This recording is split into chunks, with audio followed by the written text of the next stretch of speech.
Hello friends, आज हम पढ़ेंगे सैंडमेयर रिएक्शन और उसकी mechanism. The Sandmeyer reaction follows A free radical mechanism. जो सैंडमेयर रिएक्शन होती है वो एक फ्री रेडिकल मैकेनिज्म होती है, यानी ये फ्री रेडिकल से इसकी मैकेनिज्म इस फ्री रेडिकल के द्वारा प्रोसीड्स होती है। The reaction is actually a two step process. जो ये इसकी रिएक्शन है वो टू स्टेप प्रोसेस होती है, where the synthesis of aryl halides from primary aryl amines involves the formation of diazonium salts. इसमें सबसे पहले जो एरिल एमीन्स है ये डाइएजोनियम साल्ट में चेंज होता है, और बाद में जो डाइएजोनियम साल्ट्स है वो कॉपर हैलाइड की प्रेजेंस में या कॉपर हैलाइड से इसकी रिएक्शन होती है, तो ये एरिल हैलाइड में भी बदलता है।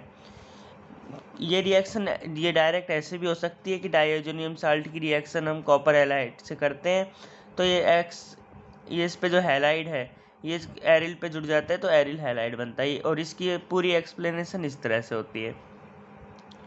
Where the synthesis of aryl halides from primary aryl amines involves the formation of diazonium salt and the transformation of diazo, जो diazo बनता है वो इंटरमीडिएट इंटू एरिल हैलाइड्स में चेंज हो जाता है। ये इसकी रिएक्शन हो गई।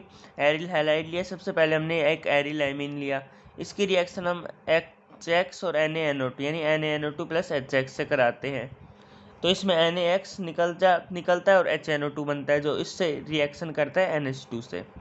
तो इस तरह से यहाँ एक डाइएजोनियम साल्ट बनाता है। ये N2 हो गया और ये X हो गया, ये डाइएजोनियम साल्ट है। इसकी रिएक्शन हम कॉपर हैलाइड से करते हैं, तो कॉपर हैलाइड से करते हैं तो यहाँ से N2 निकल जाती है और जो एक हैलाइड है वो आकर इस ग्रुप पे जुड़ जाता है। इस तरह से इसकी रिएक्शन होती है। अब हम इसके मैकेनिज्म देखते हैं।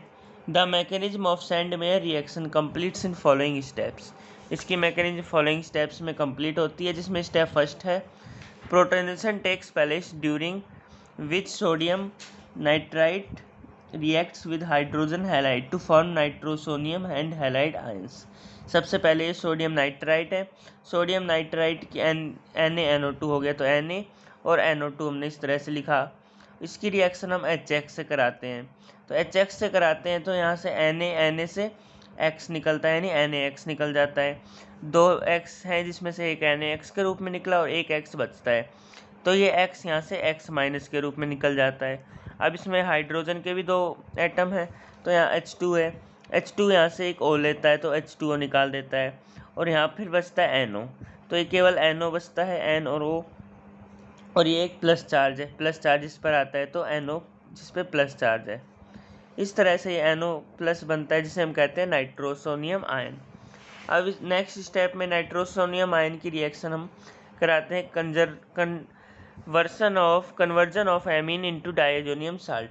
जो ये एक एमीन है एरिल एमीन, इसकी रिएक्शन हम NO यानी नाइट्रोसोनियम साल्ट से करते हैं, तो यहाँ से H2 और यहाँ से O, H2O निकल जाता है तो H2O निकला, और एक नाइट्रोजन और ये नाइट्रोजन, दोनों नाइट्रोजन एक दूसरे से जुड़ जाते हैं, इस तरह से जुड़ते हैं, और ये जो प्लस चार्ज है ये प्लस चार्ज इस नाइट्रोजन पे आ जाता है। इस नाइट्रोजन की वैलेंसी 4 हो गई है। 4 वैलेंसी के नाइट्रोजन, यानी जैसे हम अमोनिया का एग्जाम्पल लेते हैं NH4 plus, ammonia minus H4 plus का एग्जाम्पल लेते हैं, उस पर प्लस होता है क्योंकि उसकी 4 वैलेंसी होती है। इस तरह से यहाँ पे भी 4 वैलेंसी है, इसलिए यहाँ पर प्लस चार्ज आया है। अब इस तरह से ये बेंजीन जिसपे N2 जुड़ा है उस पर प्लस चार्ज है। इसकी रिएक्शन हम नेक्स्ट स्टेप में देखते हैं। Electron transfer from copper two diazonium salt. ये डाइएजोनियम साल्ट है, इसमें इलेक्ट्रॉन का ट्रांसफ़र किया जाता है, तो इसकी रिएक्शन हम CuX से कराते हैं, और X माइनस की ओर प्रेजेंस रहती है, यानी X माइनस से भी रिएक्शन रहती है। तो इस पर जो माइनस चार्ज होता है ये माइनस चार्ज यानी इलेक्ट्रॉन से इसका ट्रांसफ़र N पर हो जाता है, N पे यानी प्लस से इलेक्ट्रॉन्स की कमी है तो इलेक्ट्रॉन्स का ट्रांसफ़र होगा तो प्लस, और इलेक्ट्रॉन माइनस चार्ज लाएंगे तो प्लस माइनस न्यूट्रल हो जाएगा, तो इस तरह से प्लस चार्ज यहाँ से हट जाएगा। तो यहाँ पे ये बेंजीन और N2N बचते हैं 2 N, और ये X है, ये X इसके साथ आ जाता है यानी CuX2। अब इन दोनों की रिएक्शन होती है इसके नेक्स्ट स्टेप में, स्टेप 4 में release of nitrogen gas by diazo radical to form an aryl radical. जैसे ये डाइएजो रेडिकल है, इसकी रिएक्शन हम CuX2 से कराते हैं, तो ये तो CuX बच जाता है, CuX, और एक X होता है वो इस पर जुड़ जाता है, और ये जो N2 के मॉलिक्यूल्स है, ये N2 का मॉलिक्यूल्स निकल के नाइट्रोजन गैस निकल जाती है, तो और एक हैलाइड जो बचता है CuX में से, CuX2 में से CuX निकलने के बाद ये हैलाइड बचा, ये हैलाइड इससे जुड़ जाता है, इस तरह से यहाँ एरिल हैलाइड बनता है। तो ये सैंड मेयर रिएक्शन की मैकेनिज्म होती है।